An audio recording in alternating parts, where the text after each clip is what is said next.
Hiya, I'm Jasper, and welcome to your video review for Hocus Pocus 2.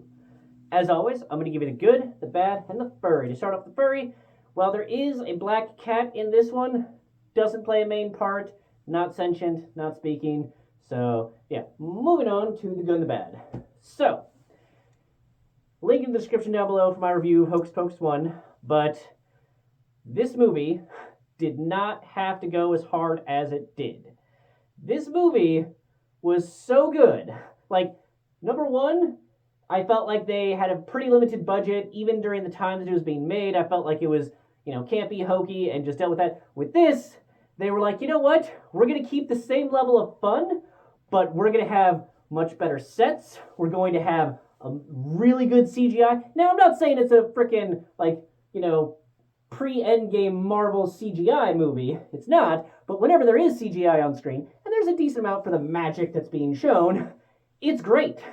And they had good particle effects for things, good lighting, and just really good. And also, you watch Hocus Pocus 1 and you're like, why? Why would they ever make a second one? The first one was perfect, it had a good ending, you don't need anything else. That's it. It's done. Don't worry about it. And then you watch this one and you're like, you know what? I am so glad they made this sequel because it's been 30 years since the first one before the second one came out. And you know what? The Sanderson sisters still kicking ass. You can definitely, especially when you go straight from watching one to the second one, you can definitely hear it in their voices that it's been 30 years. But Bette Midler, Sarah Jessica Parker, the third one, I'm sorry I still haven't seen you in anything else, so I know you from these two movies. They can still sing, it's still excellent, and they are still just having a grand old time with this. In the first one, their whole goal is to eat children or suck the souls out of children to kill them. And in this one, same basic thing, but you rooted for them in that one because they were having a fun time, and you kind of root for them in this one. There's even a scene where she straight up just tries to lightning, just fucking, just kill, Darth Sidious style, some little girl. And yet, later on, you're still feeling for her, and you're still rooting for them, and you're just like, oh, yes. So, the fact that they can do that, it's still, there's the danger for everyone else than the Sanderson sisters, but you're still kind of rooting for the sisters. They just do such a good job. I love Bette Midler, Sarah Jessica Parker, the other one. Every minute that they're on screen is fantastic, and they, there were some funny bits that they did in the first one because they were not familiar with exactly what was going on in that time period because it's been so long.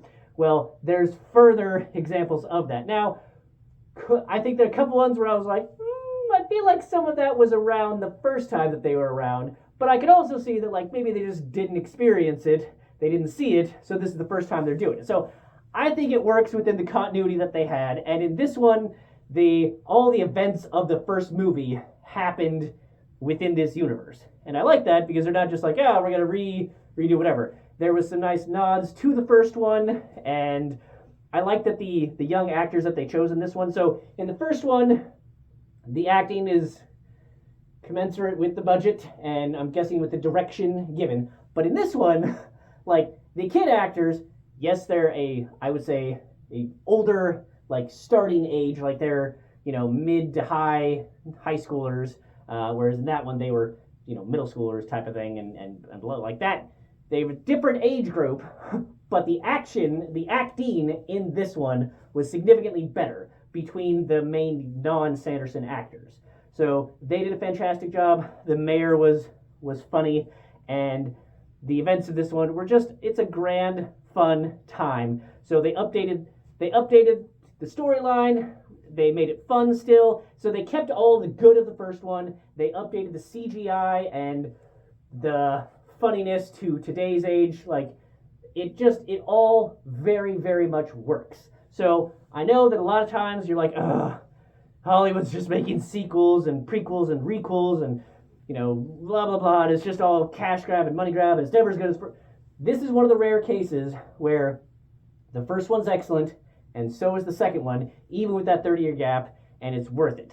It's not like the Matrix 4, where Matrix 4, which doesn't actually exist in my opinion because it's so garbage, and don't even worry about that. But this one does exist, it should exist, and it's a fun time. So give it a shot.